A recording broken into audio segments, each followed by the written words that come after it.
ఈరోజు 33% రిజర్వేషన్లకు Congress party India alliance పార్లమెంట్లో మద్దతు పలికుంటే ఈరోజు అనేక మంది ముస్లిం మహిళలకు ఎమ్మెల్యేలుగా ఎంపీలుగా అవకాశం వచ్చేది అని చెప్పేసి కూడా మనం మర్చిపోరాదు. కానీ ఒక ఓవైసీనే ఉండాలి, ఒక అక్బరుద్దీనే ఉండాలి, అంతేగాని వాళ్ళ దాంట్లో మహిళలు ఉండకూడదు అనేటువంటి ఆలోచన వాళ్ళకు ఉన్నది. కానీ నరేంద్ర మోదీ గారు తీసుకున్నటువంటి ఒక ఈ నిర్ణయం పట్ల ఈరోజు ప్రజలందరూ కూడా హర్షిస్తూ ఉన్నారు. దేశవ్యాప్తంగా కూడా ఈరోజు మహిళలు కాంగ్రెస్ పార్టీకు ఇండియా అలయన్స్కు మంచి బుద్ధి చెప్పారని చెప్పేసి కూడా స్పష్టంగా ఈ యొక్క ఎన్నికల్లో ఫలితాలు మనకు కనబడతా ఉన్నాయి. బెంగాల్లో ముఖ్యంగా భారతీయ జనతా పార్టీ దాదాపు ప్రభుత్వం ఏర్పాటుకు కావాల్సినటువంటి ఒక సంఖ్య వచ్చేసింది, దానిపైనే వచ్చింది. మమతా బెనర్జీ టీఎంసీ ఏతుందో గత 15 సంవత్సరాలుగా అక్కడ ఉన్నటువంటి ఒక రాజకీయ పరిస్థితిలో హింసకు ప్రేరించి అక్కడ ఉన్నటువంటి బంగ్లాదేశీలు రోహింగ్యాల ఓట్లతోని దొంగ ఓట్లతోని 15 సంవత్సరాలు పరిపాలించి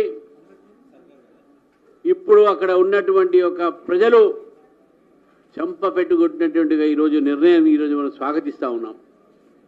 వెస్ట్ బెంగాల్ నిర్ణయం అవుతుందో ఇది ఒక చారిత్రాత్మకమైన నిర్ణయం, వాళ్ళ ఒక ప్రజల నిర్ణయం.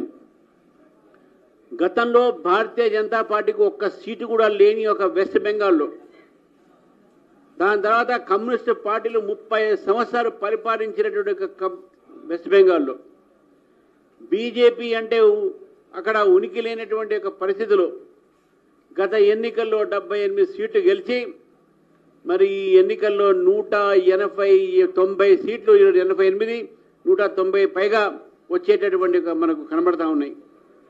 అన్ని సీట్లతోని ఈరోజు భారతీయ జనతా పార్టీ ప్రభుత్వం వెస్ట్ బెంగాల్లో వచ్చిందంటే వెస్ట్ బెంగాల్ ప్రజలకు తెలంగాణ ప్రజల తరఫున వారికి అభినందిస్తున్నాను. నరేంద్ర మోదీ గారి యొక్క నాయకత్వం, అమిత్ షా గారి ఒక ఏదైతే క్యాంపెయిన్ స్ట్రాటజీ, అక్కడ ఉన్నటువంటి సునీల్ బన్సాల్ గారు, భూపేందర్ యాదవ్ గారు చేసినటువంటి ప్రయత్నాలకు ఈరోజు వెస్ట్ బెంగాల్లో బీజేపీ ప్రభుత్వం వచ్చింది. వెస్ట్ బెంగాల్ ప్రజలకు నేను అభినందిస్తా ఉన్నాను.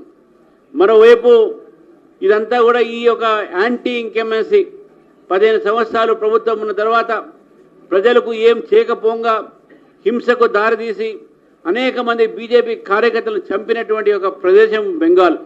ఈరోజు బెంగాల్లో ప్రజలకు న్యాయం జరిగింది.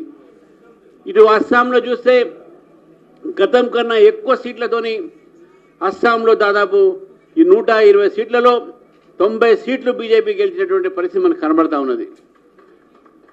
ఈ యొక్క అస్సాంలో ఉన్నటువంటి కాంగ్రెస్ పార్టీ తుడుచుకుపోయింది. అక్కడ అబద్ధాల ప్రచారాలు చేసి వివాదాన్ని సృష్టించి విభేదాన్ని సృష్టించి ఈ కాంగ్రెస్ పార్టీ చేస్తున్నటువంటి ప్రయత్నాలు అస్సాం ప్రజలు తిప్పికొట్టారు.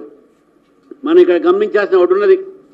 ఎక్కడెక్కడైతే భారతీయ జనతా పార్టీ ప్రభుత్వం ఉండే అక్కడ మళ్ళీ ఆ ప్రభుత్వాలు వస్తూ ఉన్నాయి.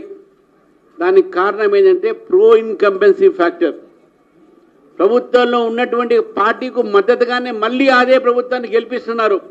ఎందుకంటే భారతీయ జనతా పార్టీ కుటుంబ పార్టీ కాదు. భారతీయ జనతా పార్టీ ప్రజాస్వామ్య హితంలో పనిచేస్తుంది. భారతీయ జనతా పార్టీ అందించిన పరిపాలన అవినీతి రహితమైన పరిపాలన. భారతీయ జనతా పార్టీ ప్రజల కోసం ఆలోచించే పార్టీ కాబట్టి మళ్ళీ బీజేపీ గెలుస్తూ ఉన్నది. అది త్రిపుర కానీ, యూపీ కానీ, మహారాష్ట్ర కానీ, బీహార్ కానీ ఇవన్నీ రాష్ట్రాలు బీజేపీ రాష్ట్ర పరిపాలన చూసి ప్రజలు మాకు ఓటేస్తూ ఉన్నారు. మరోవైపు ఇండియా అలయన్స్లో ఉన్నటువంటి పార్ట్నర్స్, కాంగ్రెస్ పార్టీలో ఉన్న పార్ట్నర్స్ ఈరోజు టీఎంసీని అక్కడ తిరస్కరించారు. ఇక్కడ డిఎంకే 3వ స్థానంలో వచ్చింది. తమిళనాడులో దాదాపు ఊడ్చుకోపోయింది. 58 సీట్లతో ఇంకా కొట్లాడుతూ ఉన్నారు, కిందికి మీదికి అవుతా ఉన్నారు వాళ్ళు.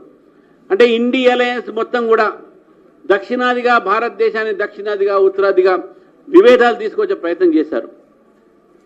దేశంలో ఒక డివిజివ్ పాలిటిక్స్, ఒక విచ్ఛిన్నకరమైనటువంటి రాజకీయాలను తీసుకువచ్చి విభేదాలు తీసుకువచ్చి ఉత్తరాది దక్షిణాది ఈ పార్టీలకు తెలంగాణ ప్రజలు గమనించాలి. ఇతర రాష్ట్రాలు ఎట్లా బుద్ధి చెప్పారు.